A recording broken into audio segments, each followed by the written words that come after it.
gifts for me for Christmas. I finished it. This is the first book of the new year that I've read. It was really good. I think I really liked the second half a lot better. The first half was really slow, super slow. So it kind of was beefing me off because I was like, come on, let's get into the action. It was so much like description and stuff like that. It kind of was bothering me. But then the second half it like picked up. So if I was rating it out of 5, I would give it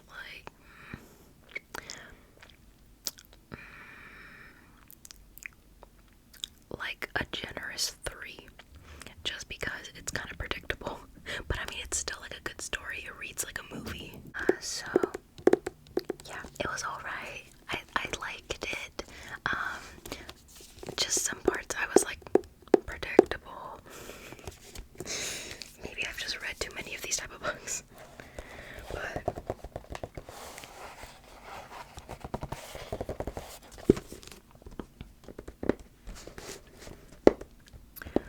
best friends Nina and Josie spent high school as outsiders, but at least they had each other. Now, with college and 2,000 miles separation looming on the horizon, they have one last chance to be together. A 3-day hike deep in the woods of the Pisgah National Forest. Simmering tensions lead to a detour off the trail and straight into a waking nightmare, and then into something far worse, something that will test them in horrifying ways. Yeah, it's a good book. A solid 3 out of 5.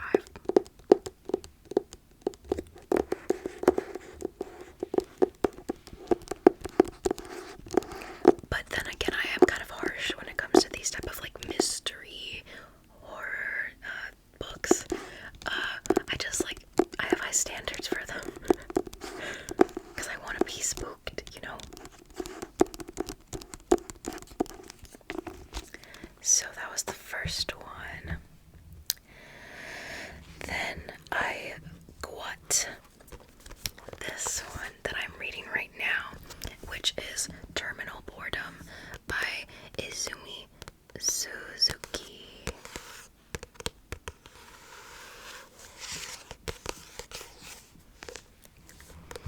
I feel like this book is going to become one of my favorites. I am already, because it's short stories, I'm already halfway into the second short story, and it is so good. I really, really, really, really, I don't know, I like the way it's written. So yeah, this book is just a bunch of short stories set like in dystopian worlds. I've noticed that I've been gravitating towards short stories more often, which is very interesting. I've never been like that before, but I've been loving them, so. Can you guys hear my earrings? Is there like a little description for this? 7 punky and pitch black stories offer English language readers an overdue introduction to Izumi Suzuki, a cult figure in Japanese literature. Very, very interesting. Yeah, already the first story just grabbed my attention and I had to have this book, and I'm really enjoying it. So I definitely think I'm going to be finishing it by the time the week is done. So I'm so excited.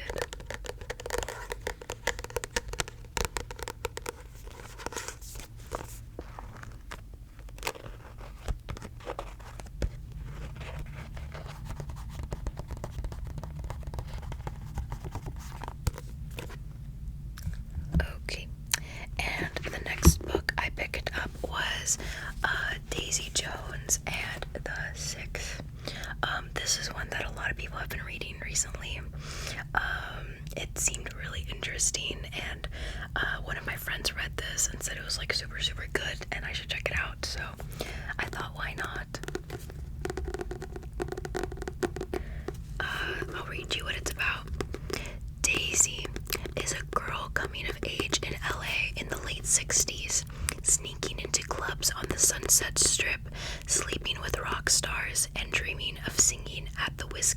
go.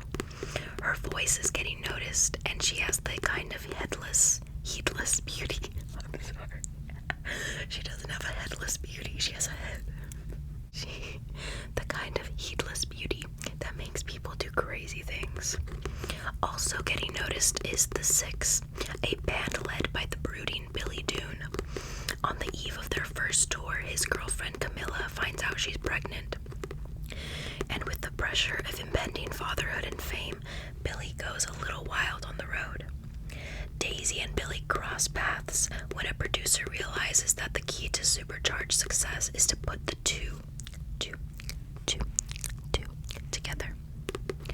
What happens next will become the stuff of a legend. The making of that legend is chronicled in this riveting novel, written as if it were the oral history of one of the biggest bands of the 70s.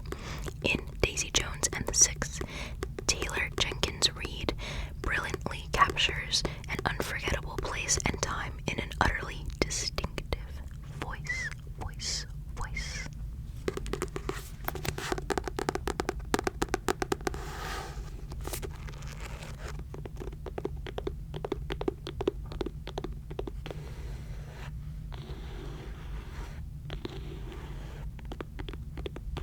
So, I'm excited to read it.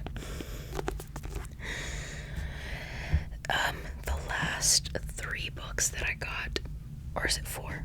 No, it's 3. Yeah, I got at Barnes & Noble when they were doing their 50% off hardcover, like, little sale that they do. I had walked into Barnes & Noble, and literally there were so many people there, and I didn't know why, because usually my Barnes & Noble is kind of empty, and I was like, what is everybody doing here? And then I looked at the signs all around the store, and it said 50% off hardcover books. So immediately I went to get hardcover books that I've been wanting for a long time. So I got them. The first book I got is this one right here, Burnt Sugar.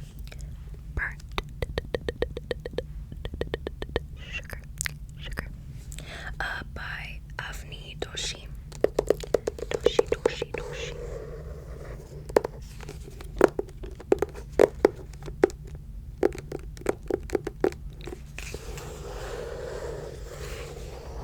I love book sounds.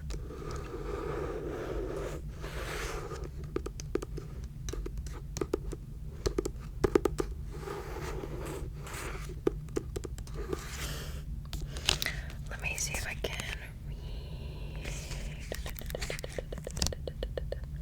Okay, here we go, everybody. Buckle your seatbelts.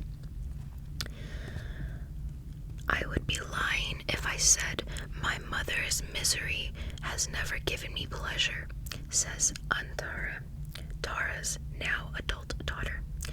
This is a love story and a story about betrayal, not between lovers, but between a mother and a daughter. In her youth, Tara was wild. She abandoned her arranged marriage to join an ashram, embarked on a stint as a baker, mostly despite her affluent parents, and spent years chasing a disheveled homeless artist, all with little Antara in tow. But now, Tara is forgetting things, and Antara is an adult, an artist, and married, and must search for a way to make peace with a past that haunts her, as she confronts the task of caring for a woman who never cared for her.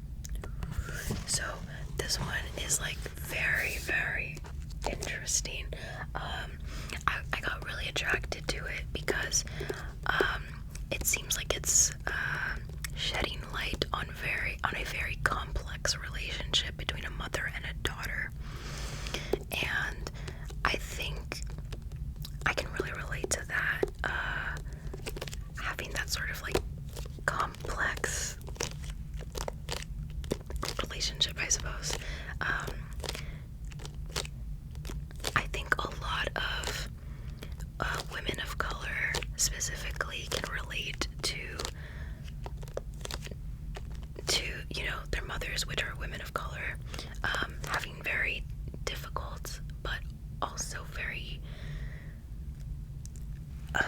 explain it. It's a very, it's a complex relationship. So I really identified with just the premise of this. I thought it was very interesting. So I thought I would give it a go.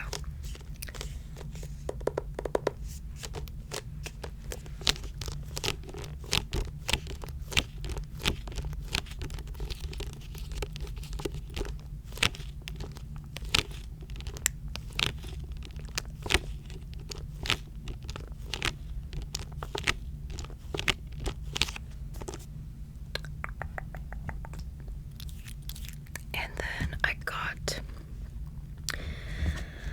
the Divines. Ooh. This one I've never heard of until I saw it there, and I was like, why not? So, it looked really good, and I was attracted to the cover. The cover just looks very, very nice. And I will read to you what it's about.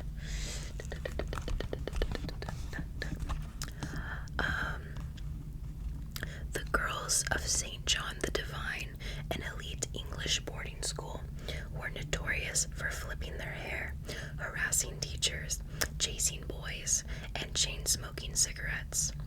They were fiercely loyal, sharp-tongued, and cuttingly humorous in the way that only teenage girls can be. For Josephine, now in her 30s, the years at St. John were a lifetime ago. She hasn't spoken to another divine in 15 years, not since the day the school shuttered its doors in disgrace. Yet now Josephine inexplicably finds herself walking the school's ruined campus. The visit awakens blurry memories of those doomed final weeks that rocked the community. Ruminating on the past, Josephine becomes obsessed with her teenage self and the forgotten girls of her one-time orbit. With each memory that resurfaces, she circles closer to the ugly secret at the heart of the school scandal. But the more Josephine recalls, the further her life unravels, derailing not just her marriage and career, but her entire sense of self. Moving between present-day Los Angeles and 1990s Britain, The Divines is a scorching examination of the power of adolescent sexuality, female identity, and the destructive class divide, exposing the tension between the lives we lead as adults and the experiences that form us. It forces us to consider an unsettling question: can we ever really escape our past? Very dramatic, isn't it? Yeah, I thought it was, it sounded really cool. So I'll let you guys know how I like it. I like the idea of going back and forth between time periods. I'm always like a big fan of that. Like, what's the movie I recently saw last night in Soho? How it was moving from, wait, oh my god, when was it even set? It was just between time periods, that movie. So I really enjoy that in film and in books. I find it like very intriguing, so I cannot wait to read this.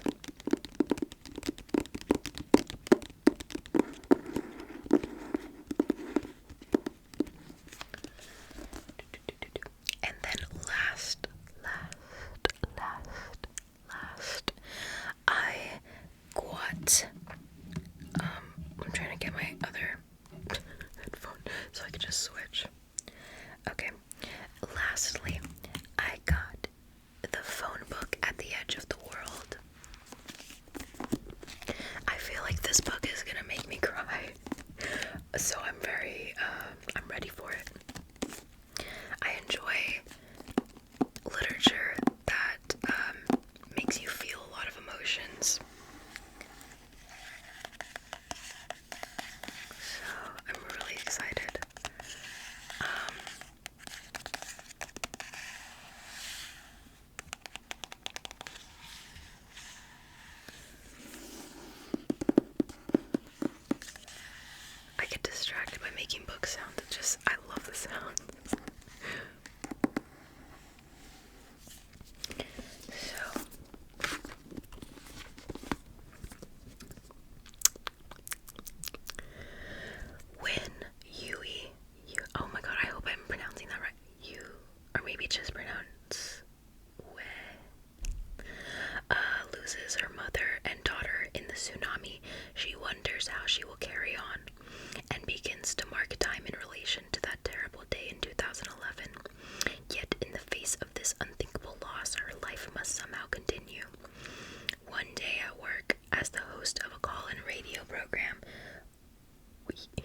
Andrew's death. Inspired by true events, Laura M. Messina's international best-selling novel, The Phone Booth at the Edge of the World, is a moving, unforgettable story about the depths of grief, the lightness of love, and the human longing to keep the people who are no longer with us close to our hearts. So yeah, I think it's going to be a very, very beautiful story. I'm definitely gonna cry. I've been wanting this book for quite a while now, and I finally got it, so I can't wait to read it.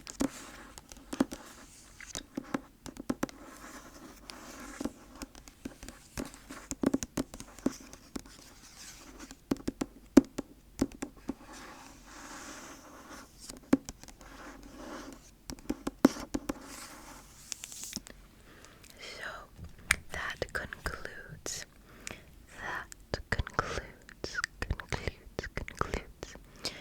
this video.